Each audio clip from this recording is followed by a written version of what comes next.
आरोपों की पुष्टि हम नहीं करते हैं, लेकिन आपको बता दें कि दरभंगा में बिहार सरकार के मंत्री जीवेश मिश्रा, जो जाले के विधायक हैं लगातार 2 बार से, उनके ऊपर बड़ा आरोप लगा है। बता दें कि आरोप ये है कि उन्होंने सवाल पूछने पर युवा पत्रकार को धक्का दिया है और मारा पीटा है और गाली दिया है।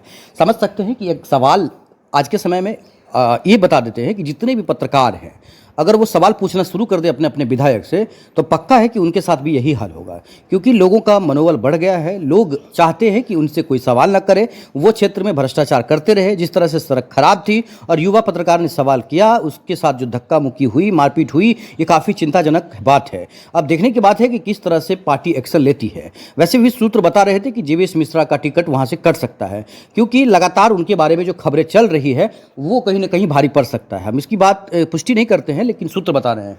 अब आइए इंटरव्यू सुनाते हैं कि खासकर मशकूर उस्मानी, जो उस क्षेत्र के विधायक प्रत्याशी रह चुके हैं, युवा हैं, और उन्होंने क्या कहा है जीवेश मिश्रा पर।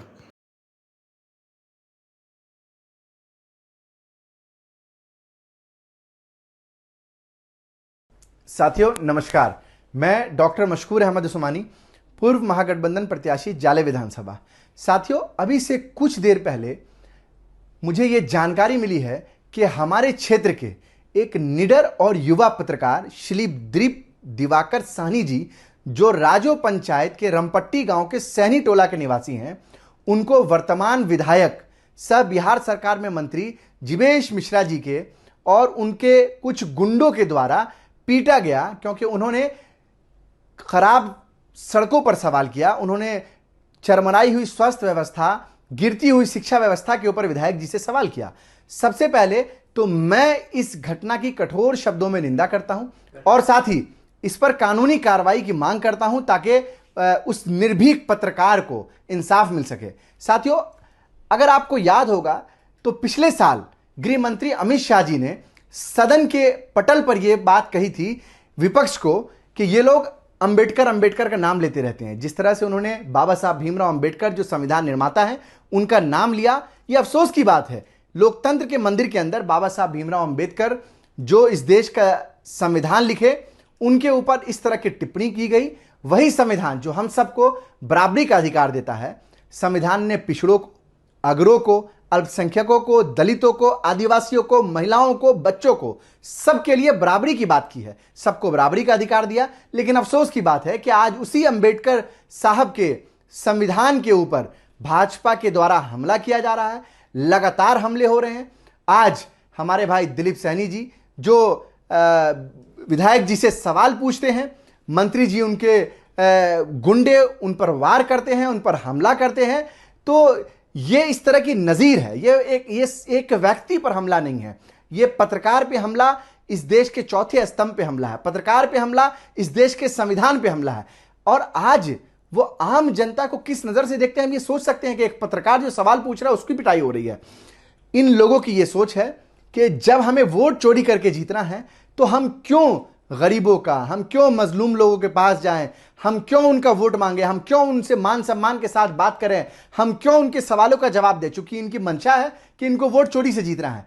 इस तरह से, जिस तरह से निर्भीक पत्रकार ने पिछले दिनों, इसी निर्भीक पत्रकार ने पिछले दिनों, जब मैं इनके राजो पंचायत रमपट्टी गांव के अंदर सैनी टोला पर पहुंचा, तो इन्होंने मुझसे भी सवाल किया। इन्होंने मुझसे गिरती हुई शिक्षा व्यवस्था, चरमराई हुई स्वास्थ्य व्यवस्था, किसानों की समस्याओं के ऊपर, युवाओं के अंदर जो बेरोजगारी है उसके ऊपर उन्होंने मुझसे सवाल किया और मैंने सब लोगों के सामने खुलकर जवाब दिया। हम तमाम जाले के साथियों से ये कहना चाहते हैं कि अब बहुत हुआ, हमें इस दमनकारी सरकार के खिलाफ लड़ना होगा और यह लड़ाई तब पूरी होगी जब हम आगामी चुनाव में भाजपा को न सिर्फ जाले से बल्कि पूरे बिहार से उखाड़ फेंकने में कामयाब होंगे। साथियों, यह सवाल अब संविधान को बचाने के सवाल है।